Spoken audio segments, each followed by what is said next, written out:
All right, you're welcome back. You're watching TVC Breakfast as a Friday edition. We're looking at the International Day for the Elimination of Violence Against Women set aside by the United Nations. Our guest in our Abuja studio is Oluwakemi Gbadamosi. She's Senior Manager PR and Communication, AIDS Healthcare Foundation Africa. Oluwakemi, you were trying to explain to us exactly how serious the non-physical abuse or violence against women is, looking at psychological and all of that. Yeah, exactly. A lot of times people actually feel that you have to hit someone before it can be constituted as a form of violence or abuse. But that's not the case, because the emotional and mental abuse are usually deemed to actually be as bad, if not worse, than physical abuse. And that's because a lot of the things that people say to other people in terms of maybe abusing them goes to the core of their psychic. And what it does is that it attacks their self-esteem, attacks their self-worth. And that's why you have cases where a lot of women, even young women and girls, have remained even in violent relationships, violent marriages, just because they are made to believe that they cannot be anything, or there's nothing much to think about themselves. So a lot of times you see situations where, just like you gave an example where you say someone says, I would slap you, especially in the heat of an argument. The fact that it's already come to the person's mind to do that shows that they might as well go through even with their threats. You have cases where, a lot of times you see cases where women complain about their spouse or even their boyfriends or whatever it is, telling them and saying, if you go away from here, no one is going to want you, no one is going to have you, you are no good, you can't achieve anything, you can't accomplish anything, and even go as far as attacking their family background, go as far as attacking the fact that maybe they were the ones who helped the lady up, and so things like that. Although you are not using your fist, but what you're doing is you're attacking the person's self-esteem. You're attacking the person's self-worth. And when someone doesn't have self-worth, when they don't have self-esteem, it's almost difficult for them to be able to accomplish anything, because every time your words re-echo in their minds that they can't be anything outside of you, they cannot accomplish anything, they are up to no good. And when you, in the field where I work, which is around HIV/AIDS, when you interact with young women and girls who are HIV positive, one of the challenges they always spotlight is the fact that they have low self-esteem. And that's because of how people tend to react to them when they find out that they are positive.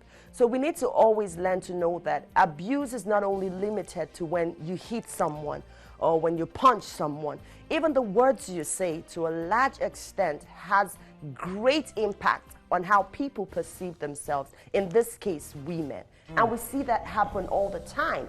Even, for example, where a single woman is not married and gets into an argument with someone, or even a man, we have that a lot in the country, and someone says, oh, look at you, that's why no one would marry you. Now, things like that seem harmless on the surface, but they also constitute forms of abuse as well, because you're indirectly saying the person has a problem. That's why they've not been able to accomplish something.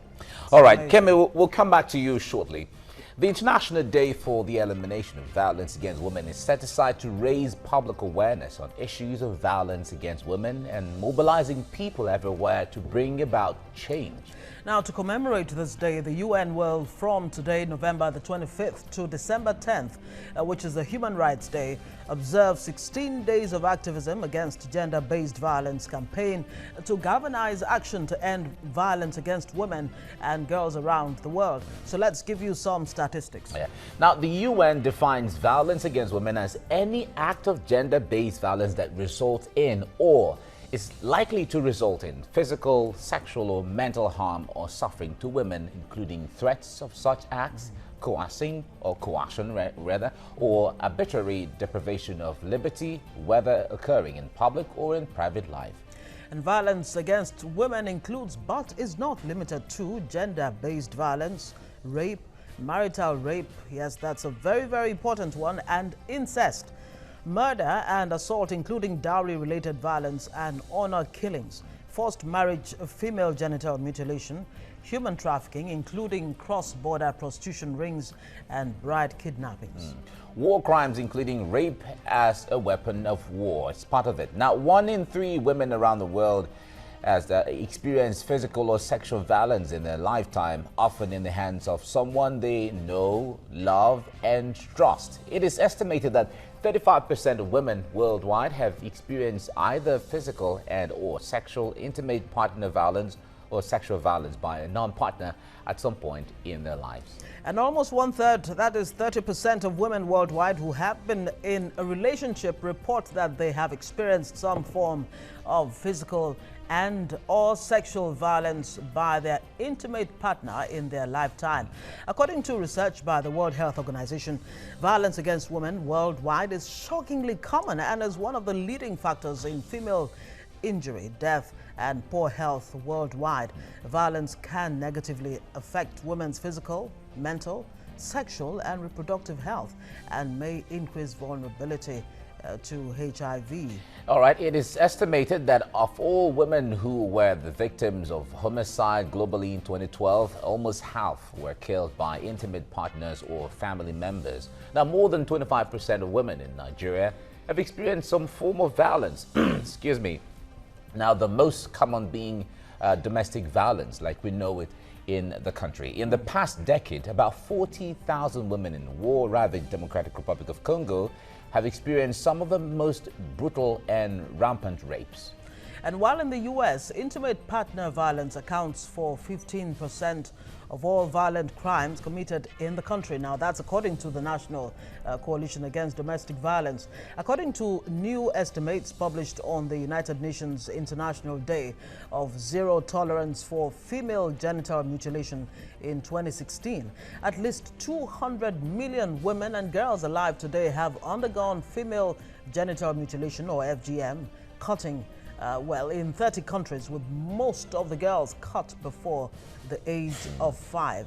And that means, of course, Mike, that, after the age of 5, many of these girls don't even know that they have already been exposed to, violence. To different kind of risks as well. Yes, indeed. And adult women account for almost half of all human trafficking. I mean, it just goes on and on and on and on. Let's bring in Oluwakemi here. Now, speak to the fact that the perpetrator is usually the woman or the person, the girl or the woman actually loves or trusts. Doesn't that, really further complicate this issue in such a way that you find that many women who find themselves in that situation cannot even talk about it because it's either their father or their uncle or even a brother in some instances? Yes, actually, it is true. And when you look at the statistics, it's actually very chilling. But part of the problem is usually around our traditional and religious society that we have. You see women who have been violated either sexually or through domestic violence or whatever it is, tend to have some kind of shame because there is this notion that if you come out to talk about it, if you come out to say that, oh, you've been violated by your husband or by your boyfriend, someone that you love, there is a tendency that people are not going to believe you. And because of how high we hold marriage in our communities or in our society, it makes it even more difficult because you have cases where people come to complain and say, oh, I have been violated by my spouse or, my boyfriend or anything like that. And people say, oh, no, you need to just go back. It's part of the norm. But that is where the problem is. Violence of any kind cannot be part of the norm. It is not a norm anywhere in the world. And now more women are beginning to speak up. But because of the shame that is attached to it, of, oh, okay, I walked out of my marriage because I was being violated against. How would people look at me? They'll probably think I'm a failure at this. And that's what the society needs to disabuse its mind from. We need to learn to encourage women to speak up when they're violated against. The downside of it is that when women do not speak up or victims of sexual or gender-based violence do not speak up, you strengthen and empower the perpetrator. But when women start to speak up and women start to speak to the issues like we're beginning to do now, it weakens the power of the perpetrator to want to even commit more harm. And sometimes even the law enforcement agencies also contribute to this, because women tell you that they go to maybe the police station to report a rape or to report some form of domestic violence, and the police tells you, oh, it's a family affair. It really has nothing to do with us. Now, that is also another societal issue that we have. Abusing someone cannot be just a family affair. It is a society's business. And I think it's because we've been so quiet for so long. That is why now whenever you turn around, you see really barbaric cases of even domestic violence where women have been killed just trying to endure a marriage so that the society doesn't look at you sideways. So the challenge is we have societal norms, we have traditional norms, we have religious norms that indirectly fuel gender and sexual violence across our country. Yeah, and we need to also Oluwakemi, thank you very much. Thank you very much. That's so much we can take from there right now. Oluwakemi Badamasi of the AIDS Healthcare Foundation Africa. Thank you for joining us on TVC Breakfast. Thank you so much. And right now we'll be going out on TVC Entertainment, but viewers there can continue with TVC Breakfast on TVC Nigeria, on Concert Channel 190 and DSTV Channel 418.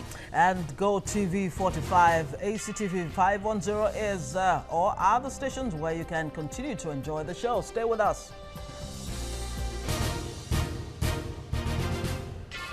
I think live behind the camera is really interesting, I must say. It's so exciting that, you know, sometimes it hurts me that you cannot, you know, be part of the fun that's going on. That's exclusive to us. The cameras. That's exclusive to us. Thank you very much. If you're watching now, if you join us now, you're watching TVC Breakfast. And we are discussing today has been set aside by the United Nations to commemorate the ending or elimination of violence against women. And we have right now joining us in the studio a lawyer, someone who has been talking about this over the years, Fumi Falana. She's a lawyer. Thanks for joining us right now. Okay, it's good to have you here. Now let me start with you this way. I think live behind the camera is really interesting, I must say. It's so exciting that, you know, sometimes it hurts me that you cannot, you know, be part of the fun that's going on. That's exclusive to us. The cameras. That's exclusive to us. Thank you very much. If you're watching now, if you join us now, you're watching TVC Breakfast. And we are discussing today has been set aside by the United Nations to commemorate the ending or elimination of violence against women. And we have right now joining us in the studio a lawyer, someone who has been talking about this over the years, Fumi Falana. She's a lawyer. Thanks for joining us right now. Okay, it's good to have you here. Now let me start with you this way. There's often the conclusion that women are most vulnerable when it comes to violence in the society. But what really makes women more vulnerable than any other segment of people in the society? Thank you very much. I also think the vulnerability of women to violence cannot be disconnected from the societal norms and conventions. These are the things people grew up with, and so they have come to live with it. So we must make conscious effort to dissociate ourselves from the practices of the past. And when you talk of violence against women or against the girl child in the home, it starts from the cradle, from the home. And this is also not unconnected with the fact that the mental orientation of our people as to the superiority of the man to the woman has been there over the years. The issue of violence against women is also not peculiar to Nigeria or to Africa. It's a global issue. And in the other parts of the world, maybe in a more civilized society, they have really waged wars against it, conscious effort to eliminate it, and that is what we are doing in Nigeria now. We really need to make conscious effort to eliminate it. It is inevitable because of our past, the orientation and the convention, but it is possible to eliminate it, and it is desirable that we eliminate it. I wonder how we can eliminate it, because Oluwakemi, right there in the studio, she talked about the attitude of law enforcement officers towards this. You know, they just call it a domestic issue and, you know, send the woman or girl even back home. Yes, the elimination is not going to be an overnight thing. and it's going to take a long time.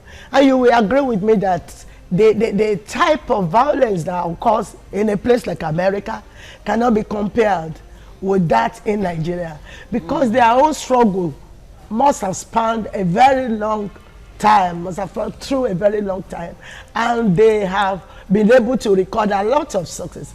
We are saying in Nigeria, we must take a decisive strategy to fight against this, consciously to speak against it, and the struggle must begin from the home. Now, for example, in a typical Nigerian home, you are looking forward to having a male child. The woman comes from the maternity or in the maternity. Congratulations, what is the sex of your baby? It's a gay child. Oh. It's a male child. Oh, congratulations. Now that's enough sets to your mind that you are a failure to an extent. You've had what the society believes is a failure. Now the children are growing up now in the society. The boy child goes to the field to play ball, and the girl child is made to work in the kitchen, to do the domestic chores. And you say, no, your brother is gone, let your brother go and play. So this boy grows up with the fact that the girl is my slave. The girl is supposed to work for me. In those days, very many days, and I'm sure the society is also drifting away from that, the girl child will be made to go and trade, to sell shawls, to cater for the brother who will be going to school. But the era is gone, right? And hopefully we are getting better.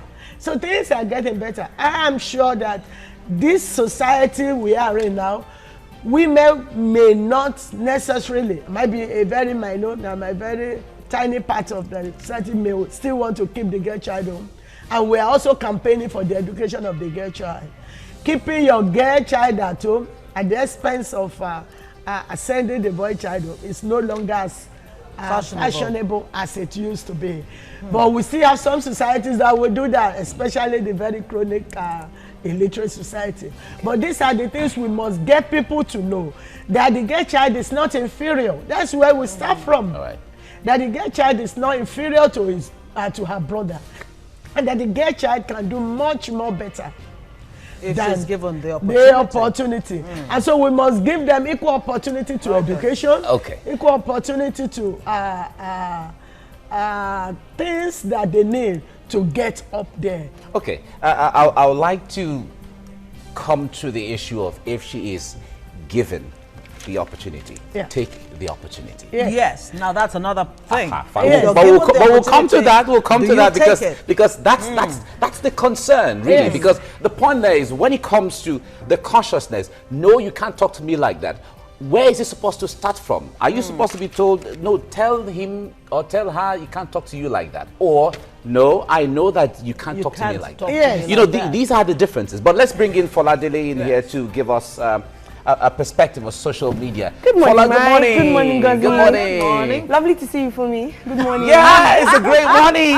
Is the entire family on the program this morning? And I'm surprised that she calls Fumi. It's an African. I expected her to call mommy. Oh, mommy. Yes. Oh, all right. Yes. For the sake of Africanness, can you say mommy? For the sake of this show, I don't know her.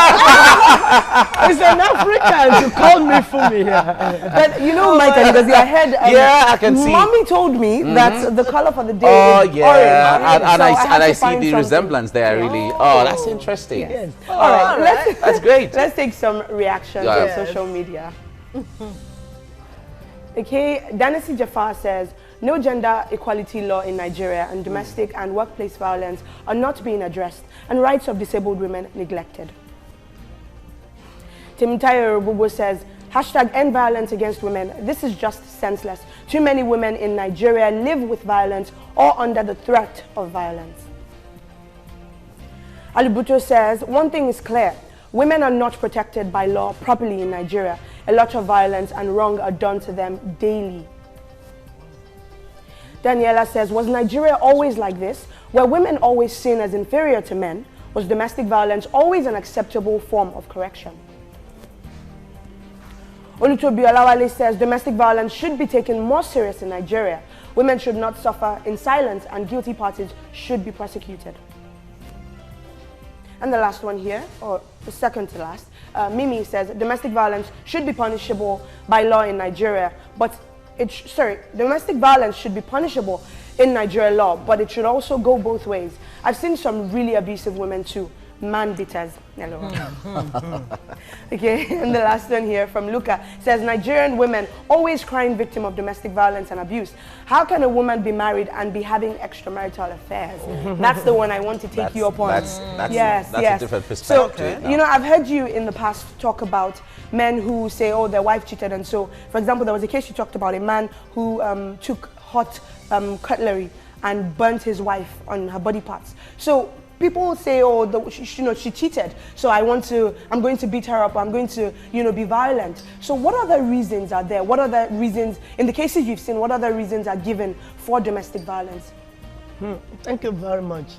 The first reason you just gave now, that a woman cheated, cheating is not peculiar to women. There are issues, there are cases where men cheat, and do they get violence in return for it? You can be more civilized. There are other civilized ways you can deal with issues of cheating in the home.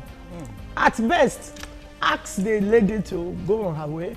And marriage is a consent. If you no longer can cope with it, why don't you dissolve it and go your own respective ways?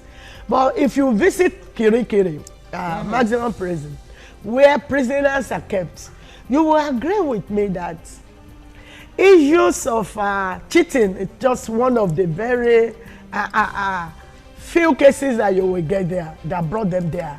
Majority of people who are waiting trial for murder, there are people that fought, were quarreled, and they were fought with their spouses, either the male prison or the female prison, and the spouse died, accidentally in the course of the fight.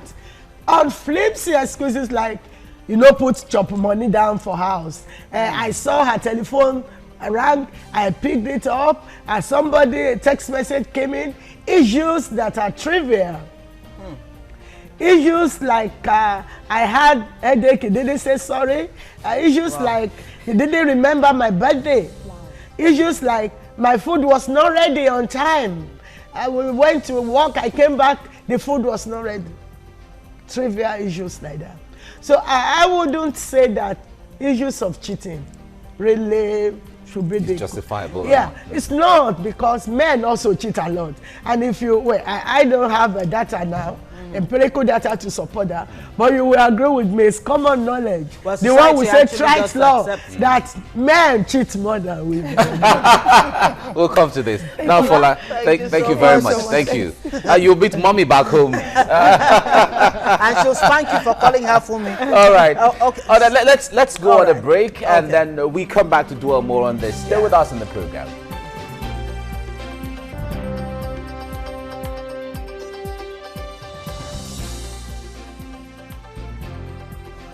All right, you're welcome back. We're looking at eliminating violence against women, a day set aside by the UN. Our guest in the studio is Fumi Falana. She is a lawyer and advocate for women. Now, are there more underlying issues when you look at whether at the domestic level, where a man is violent against his wife, whom he claims he actually loves, and society itself that doesn't seem to be doing much to protect the woman or the girl child? Are there other underlying factors, that makes this happen on a daily basis? Yes. Number one, like I said, the societal norms and conventions. Now the issue of, why do you want to leave your husband? Please endure it. And the woman is not speaking out because she feels, if she speaks out, if this marriage fails, it is the woman that has failed. Because it is the norm of the society that it is the woman that should make the marriage work. But which is not so. We hear that every day. Every day, but it shouldn't be so. Marriage is 50-50. So in fact, we say that it should be 100% on each part. Both parties should have 100% commitment to make the marriage work. Now, number two, now when you talk of society, this society also may be part of the problem. Now, we have the laws in Nigeria that protect women. I want to disagree that we don't have laws that protect women against violence. There are laws that protect women against violence. Of course, there are other laws that also discriminate against women. Now, when we now put these two laws, the ones that discriminate against women and the ones that protect women, because the ones that protect women are mostly rooted in the Constitution, Section 42 of the Constitution of the country, and that is the primary law. Every other law that is inconsistent with this law is null and void as to its inconsistency. All right, we don't have people to court. Yeah, we just have about a minute or so to end this segment. But let me ask this now. In our society, our culture is like you were joking about just now. You were saying it was really un-African. You know, that's word un-African. Yes. It draws our attention to the issue of culture, the place of culture where we live. Besides that, religion also plays a very strong role to who we are. How have culture and religion compounded the issue of violence against women? Yes, thank you very much. I also want to disagree that religion encourages violence against women. In fact, the Bible believes that the woman should be treated with love. And that is why it says, husband, treat your wife. Love your wife like your body. And I'm sure the Quran also believes so. Now, the Bible also says that God created man and woman in his own image, not that woman was created in a lesser image of God than man. Then I also want to believe that the Quran has something like that, to also give the impression that the woman is not inferior to man. Now, we therefore must, now when we talk of culture, we hide under culture. Cultural practices are not static. They are not static and they shouldn't be static. Now, when people talk about culture, it is cultural to make your wife subservient to you at home. Is it cultural to put on your suit, the one you are wearing now? So when the culture suits them, they hide under culture. Is it cultural for you to go to the registry? Because that's not part of the culture. It's the traditional wedding. We have 3 types of wedding.